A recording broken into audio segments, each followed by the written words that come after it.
It's near midnight. I feel the cold in my bones.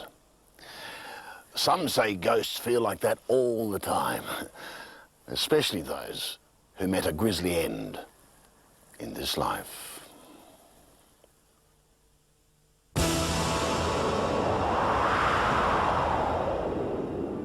In the wild colonial days, Fred Fisher was one of those pioneers who had the stuff legends are made of.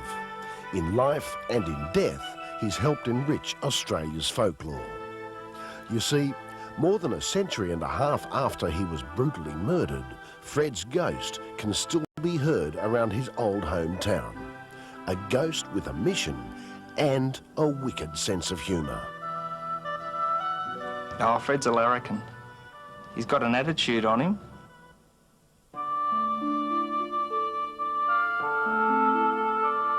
Fred Fisher's story begins in the settlement of Campbelltown in the early 1800s. As old Sydney town pushed ever westward, the bush was raised to make way for cattle and crops. It was a land of opportunity, where ex-convicts rubbed shoulders with landholders.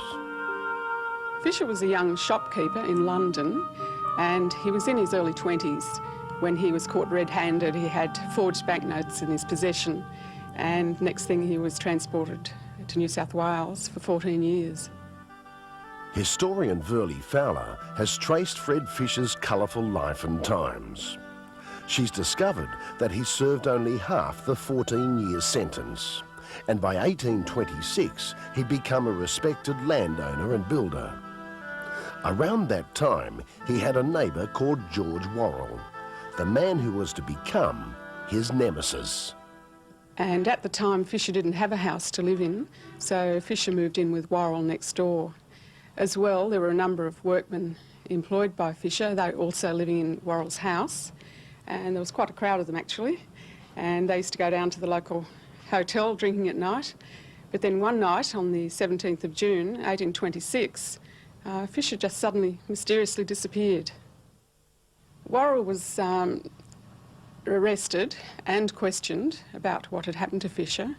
He stuck to the story that Fisher had gone back to England. So, what the police had was a missing man, a suspect, but no body. For months, the investigation stalled. And then there was a breakthrough, a vital clue that some believe came from the dead man himself. Late one night, a local identity, John Farley, was stumbling home after a heavy night at one of the local taverns.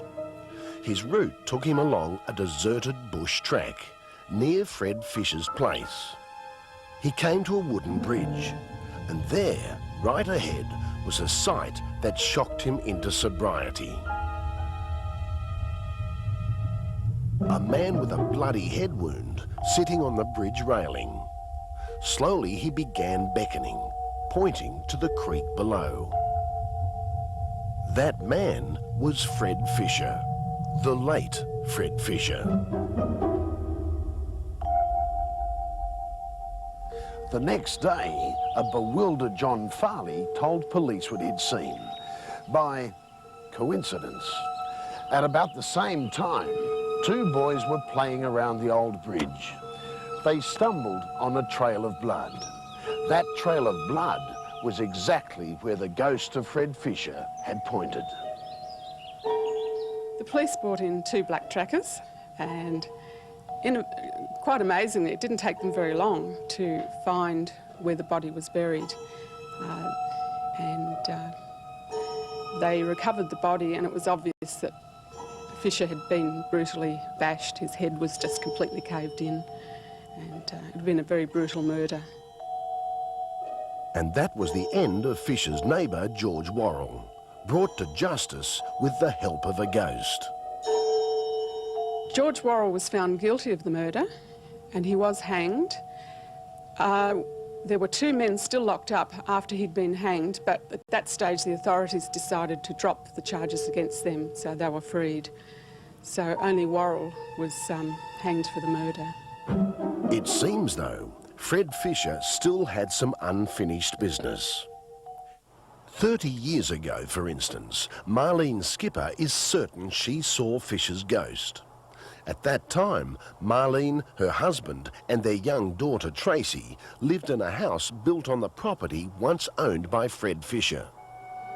Strange things happened in that house, especially on the staircase and in the rooms on the top floor. And that's where this person was who was staring at me. And although I wasn't game to look, I was too scared to look, I just knew he was there. I just wouldn't look up. The hair would stick up on the back of my neck and you get shivery because you know that there is somebody there watching you. From that moment, Marlene was so terrified she refused to go up those stairs ever again. Strangely enough, though, her daughter Tracy had no fear at all. She turned the haunted staircase and the top floor into a world of her own. And one night, Marlene's husband Harry learned the ghostly secret of Tracy's world. He heard Tracy running around screaming. Sounded like she was chasing something or someone was chasing her. So he ran up there, you know, 2 or 3 steps. He was panicking. There was nothing up there. He picked Tracy up and brought her downstairs and she started crying. She wanted to talk to Uncle Fred. So we sat her down and said, "Who's Uncle Fred?" And she showed us he was her friend, and they played together, and they played chasings and skippings, and they sing songs.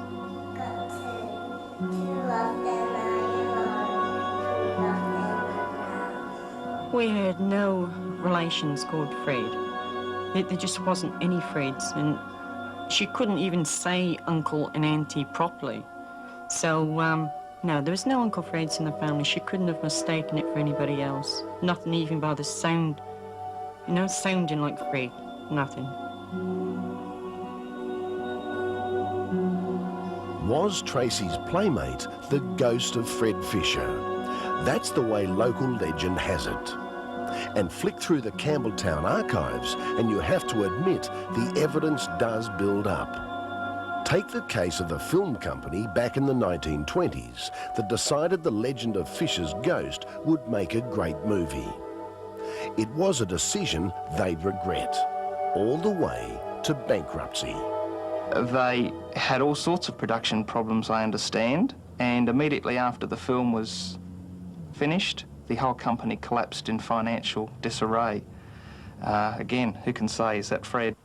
For years, journalist Jeff McGill has been chronicling the activities of Fisher's ghost in the pages of the local newspaper, always with his tongue planted firmly in his cheek. That was until 1982, when they moved to new premises. The new building just happened to be on Fred Fisher's old property.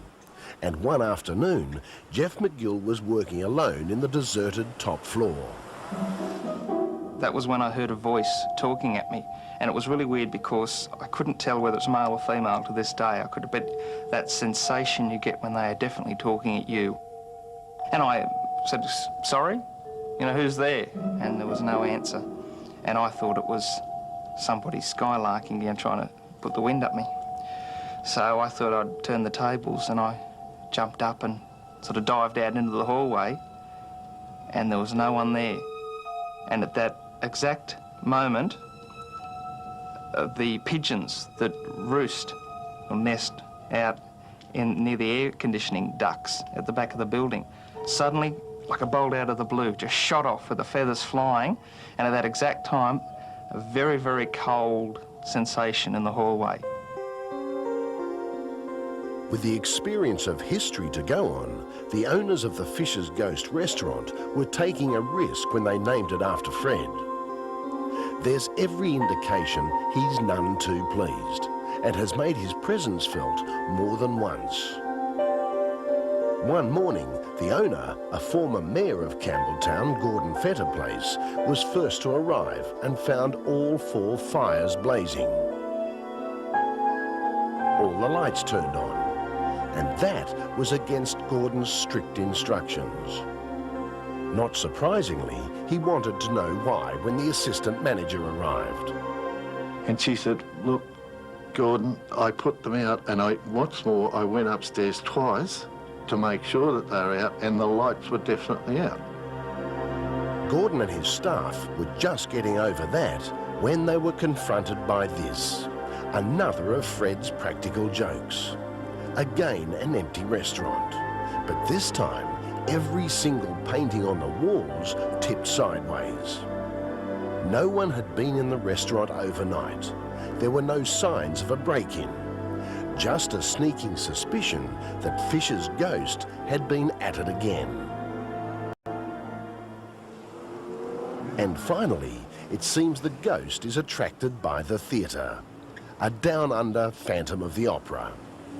Here, there's been an unexplained presence for years, officially unexplained, but the Campbelltown cast and crew have no doubts who it is. On a Saturday afternoon, Greg Dillon was working alone in the props department. Well, maybe not quite alone. I heard footsteps across the stage.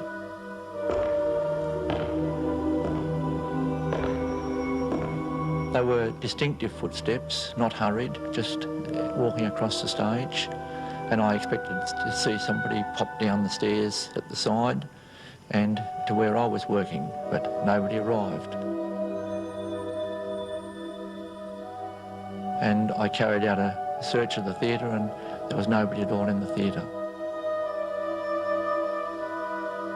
With this particular ghost, it's often a case of lights, theatre, action. Take just one rehearsal. Director Barbara Handley was putting the cast through their paces. Suddenly, they were rudely interrupted. The lady that was the musical director was down in the orchestra pit along with just a pianist, no one else. And the lights went off in the orchestra pit. And the musical director says, "Oh, for goodness sake, put the lights back on, Fred," because we always call him Fred. And the lights just went back on in front of all those people. That was with a crowd of people. The ghost encore came when Barbara Handley was in the darkened theatre. It was late at night. She was by herself. I heard sounded like somebody walking through the auditorium. So I called that, and they stopped, and I thought, oh, I was hearing things. And then they started up again. So I started to back towards the door, really scared.